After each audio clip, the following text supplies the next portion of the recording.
व्यासपीठ गुरुचा वर्ग आणि माझ्या मित्रांनो, सर्वांना माझा नमस्कार. तुम्हा सर्वांना गुरुपौर्णिमेच्या खूप खूप शुभेच्छा.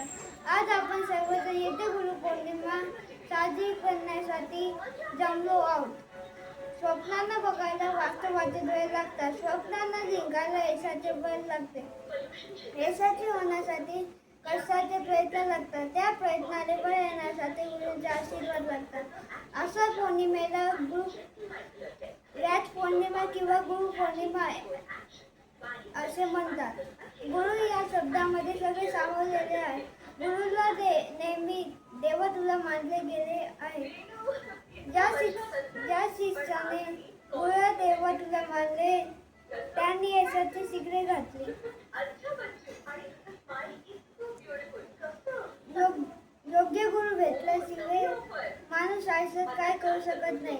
आई वडील पंख देतात, त्या पंखात बळ मारण्याचे बळ गुरुजन देतात. गुरुशिवाय आपल्या जीवनाला योग्य दिशा मिळत नाही.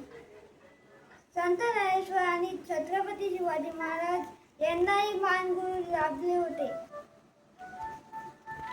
म्हणूनच आपल्या आई वडिलांचा आणि गुरूंचा आदर केला पाहिजे. त्यांनी सांगितलेल्या गोष्टी आपण नेहमी मनापासून ऐकले पाहिजे.